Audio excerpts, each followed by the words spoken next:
Jadi yang melatar belakangi adanya SAR Community itu berawal dari pembinaan potensi SAR melalui pelatihan potensi yang berbasis anggaran awalnya. Tetapi disitulah ada masalah yang muncul terkait potensi yang terlibat dari komunitas hanya terwakilkan hanya 1 sampai 2 orang atau sampai 3 orang. Hingga tahun berapa pertanyaannya? Hingga tahun berapa kegiatan pembinaan potensi ini yang hanya melibatkan dari berbagai komunitas yang diwakilkan 1 sampai 3 orang saja. Maka disinilah kami memunculkan kegiatan berupa pembinaan potensi SAR yang berbasis komunitas. Jadi tidak hanya 1-2 orang aja perwakilan dari komunitas, tetapi dari satu komunitas itu sendiri yang ikut di dalam pembinaan potensi SAR, begitu.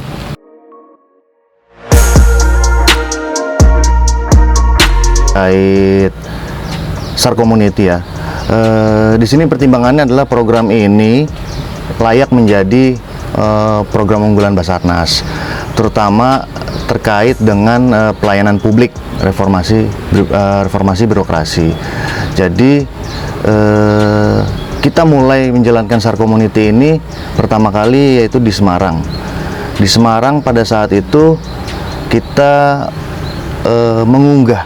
menggugah teman-teman potensi untuk keluar dari zona yang namanya kegiatan yang berbasis anggaran.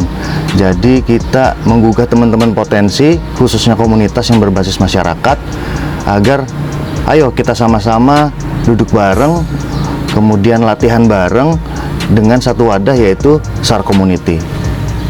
Nah, sejauh ini perkembangan dari tahun 2018, alhamdulillah sudah mulai bermunculan, sudah mulai ada keinginan dari teman-teman komunitas untuk melaksanakan pembinaan SAR Community ini.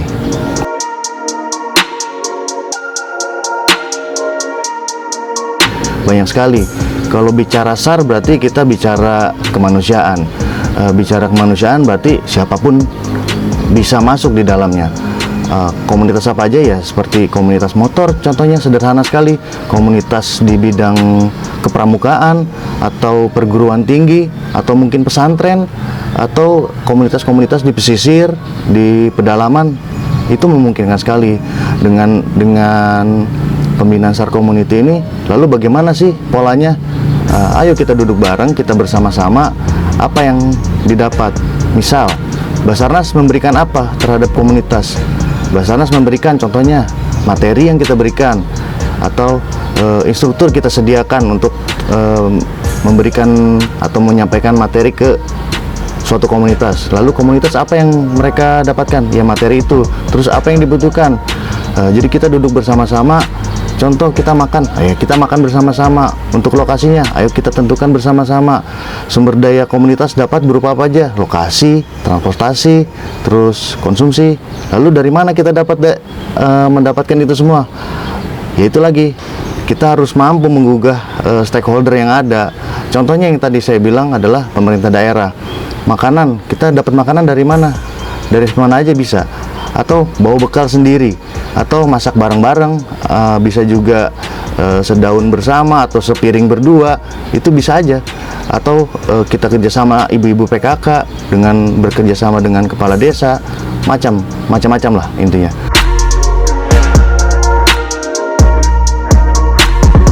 Basarnas dan komunitas memiliki sumber daya yang cukup, kemudian permintaan pembinaan semakin menjamur, lalu pembinaan yang tadinya belum merata jadi merata, intinya seperti itu.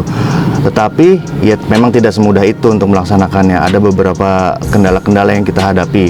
Salah satunya mindset yang selalu bergantung sama alokasi anggaran, kemudian enggan menggugah peranan komunitas untuk SAR untuk kemanusiaan, kemudian enggan memahami konsep SAR community itu sendiri, sampai enggan berpikir out of the box.